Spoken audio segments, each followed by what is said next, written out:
Hi everyone! Now that you have a rock and mineral kit, how do you get started? First, you're going to pick up your kit, and inside will be your testing supplies. It should be a hand lens, a glass plate, a streak plate, and a nail. You'll also need to get some vinegar because that'll work as your acid. Once you open it up, items inside have probably shifted, so you'll need to put them in order from 1 to 30. Sample number 4 is missing, so don't worry about that one. That was from minerals.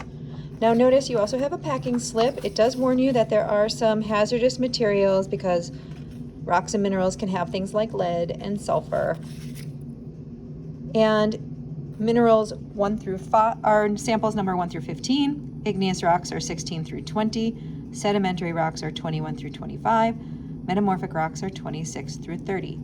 So make sure you look at the minerals from week 1 and are familiar with each one of those. Now let's get started on rocks. Remember that each different rock type has its own way of identifying it. So I'm going to pick up a sample, and I'm going to pick up the sample from our igneous rocks. This is sample number 17. Now how do I classify igneous rocks? Well, first I grab the chart. And if you recall, there are 2 criteria we use. One is going to be texture, and that is crystal size. And those textures are organized in rows. So here I can see coarse grain texture, fine grain texture, porphyritic, glassy, vesicular, fragmental. If I look at this sample, I can see visible big crystal faces, and I can make out the different minerals. So this would have to be coarse grained because I can do that without a hand lens. So I'm going to say I'm dealing with this row, coarse grained rocks.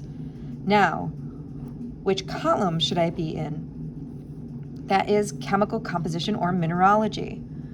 I can see a little bit of pink here. So remember, our pink is going to be our potassium feldspar. That automatically puts me into this felsic column, regardless of whether it has some dark minerals or not, because you can see, yes, even our felsic rocks can have some dark minerals in them. So I have something that is felsic and coarse grained. What is that going to be? All right. Next, let's go on to another rock.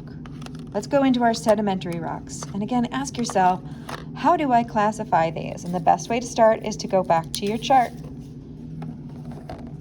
Okay, there are 3 types of sedimentary rocks. We have detrital or clastic, which are going to be where pieces are cemented and compacted together to form a new rock. We're going to classify those based on the size of the pieces we see in the rock.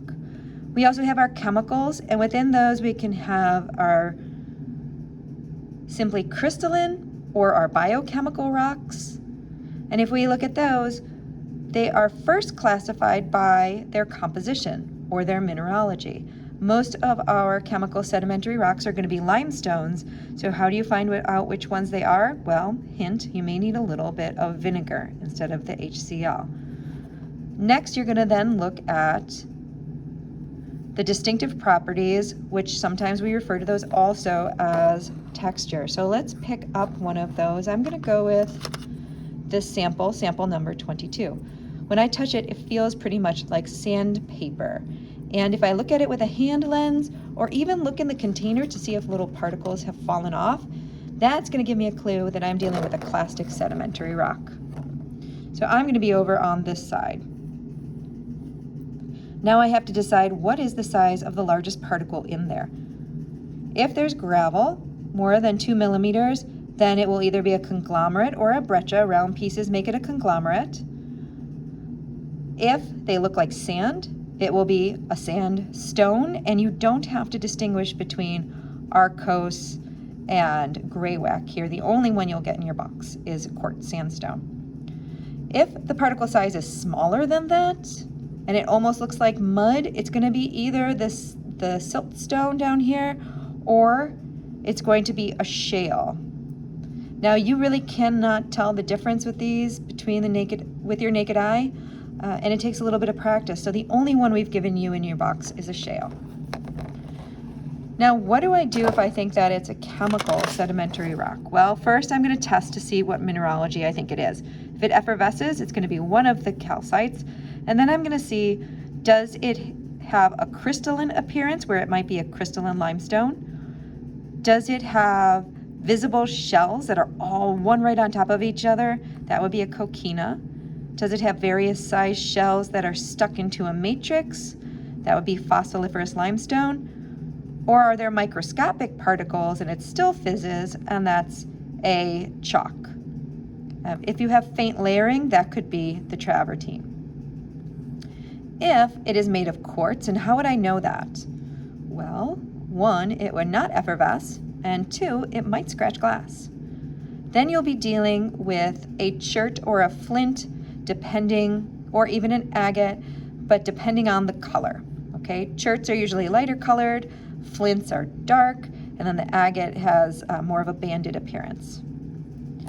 If it is soft, it could be our gypsum. If it tastes like salt, it could be our halite.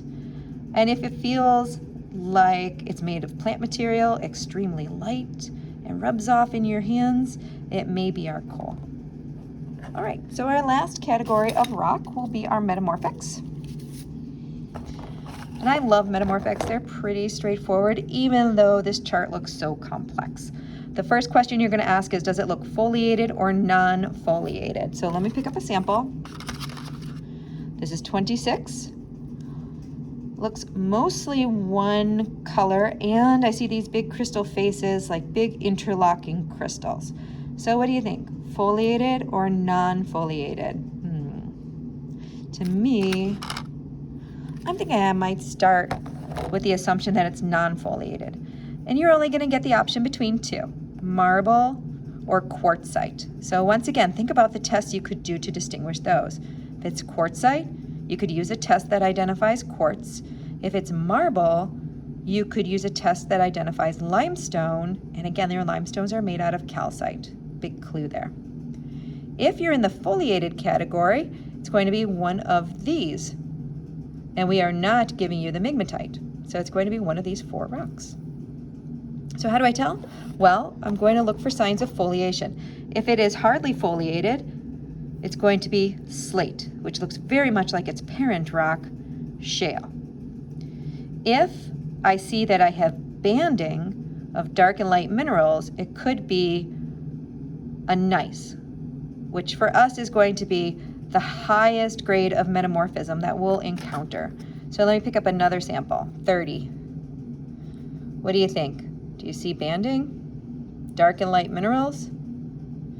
Also, the metamorphics tend to get very, very shiny. So even though we have told you which ones are sedimentary, which ones are igneous, and which ones are metamorphic, do step back and take some time to look at how the rocks in those individual groups compare to each other. Okay, so that's how you get started.